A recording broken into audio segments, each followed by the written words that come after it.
I'm just gonna go ahead and admit it. This cold steel AD-10 folding knife is the toughest folding knife that I've ever tested. Period, end of story. You don't have to watch the rest of the video. And to be safer, I'm wearing this heavy-duty welding glove with a brace that has embedded hard plastic inserts. And I will not hold the knife directly. Instead, I am planning to use this clamp here, and I tried that, kind of works. It's a little loose in there, but that imitates human hand better than clamping it down with something that's rigid. Anyway, we'll see how it does. This knife is equipped with a triad locking mechanism.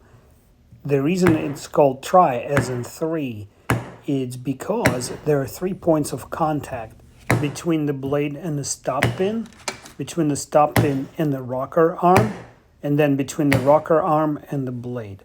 And all three work together to keep the knife locked.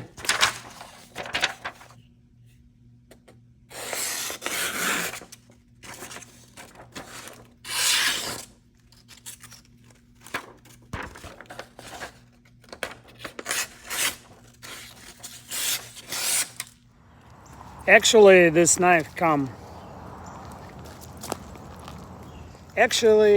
this knife is not the slicest one, as you can probably tell. It's really thick, and I actually did not do anything to the edge. What you're seeing is factory edge. Therefore, I would recommend bringing a smaller knife as a backup for those tasks that require very fine cutting, because this is not the tool.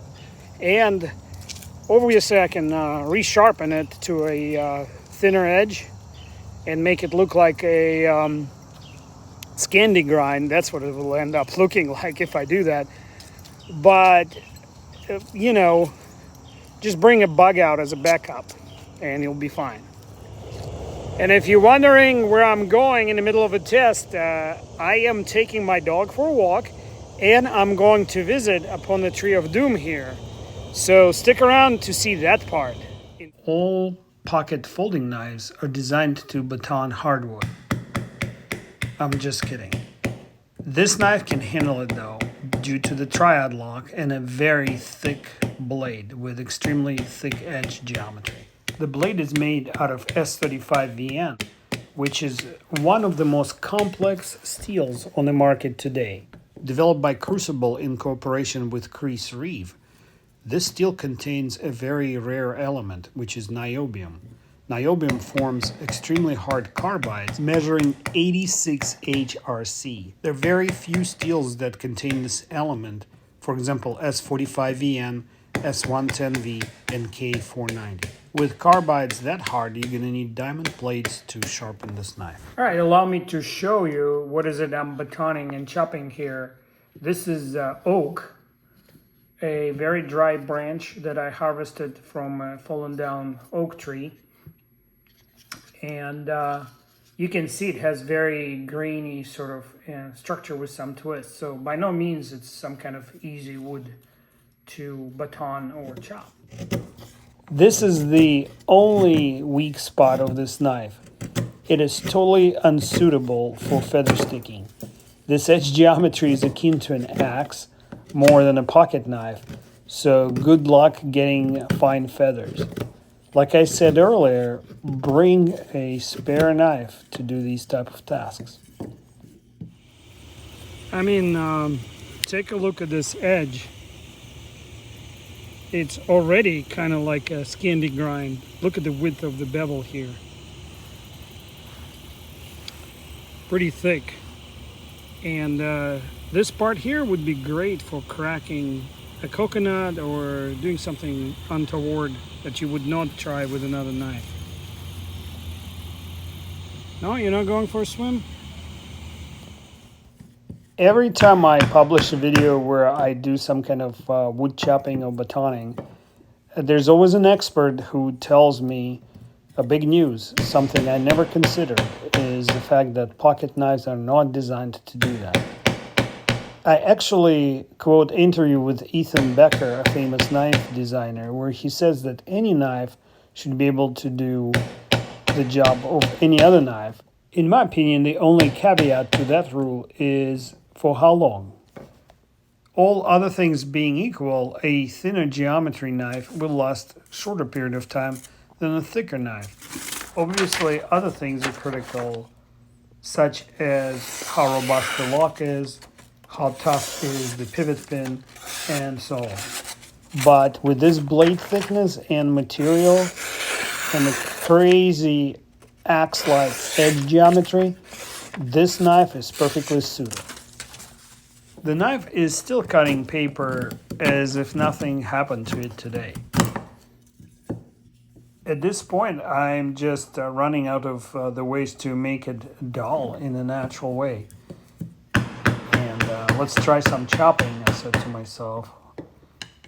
You know, it's a very, very hard wood to split like this across the fiber.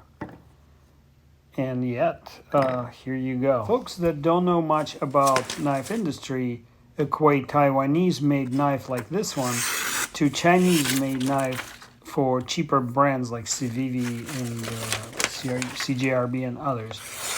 There is a huge difference between how Taiwanese heat treat their steel and how it's done in China. So far, the knife gotten dirtier, but is still intact. There's absolutely no damage to the edge. Time to take it outside to my tree of doom. As you recall from my previous videos, this is the test where I stab this dead oak tree 25 times and then pry left to right. Several knives, some of them of pretty expensive brands, have lost their tip in this tree. It looks deceptive. The outer layer is softer, and then you can kind of hear it strikes this really hard layer underneath. But the soft layer is no sugar either, because after a couple of rains is saturated with water, and as you know, water is incompressible, so it actually is not the same as striking a dry rod.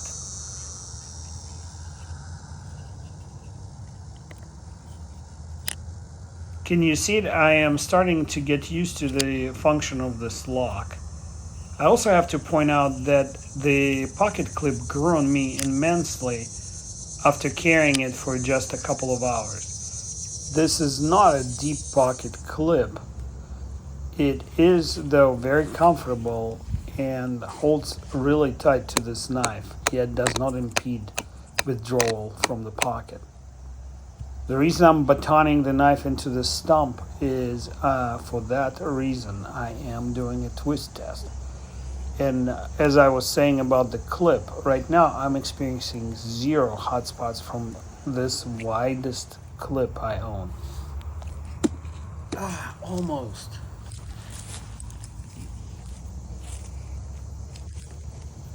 This is probably the most violent thing you can do to your knife. I'm doing it to this knife to see how tough it actually is.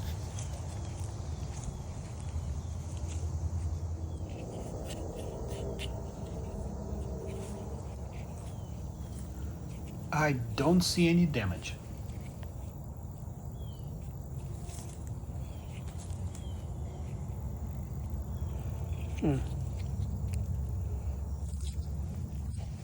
So what happened there is the knife locked in an open position, and I could not, with all my might, squeeze the lever here, the lock, enough to open it. I had to use this little piece of wood to tap it right here, and I put it on that stump and tapped it right here, and then it unlocked. In my humble opinion, if a knife is going to fail in a safer direction, that's okay with me. Let's take care of some weeds here. This knife is tough and highly recommendable. I'll provide link to Amazon page that lists these knives. There are several steel and blade shape options available. Every time you use these links, it'll help my channel.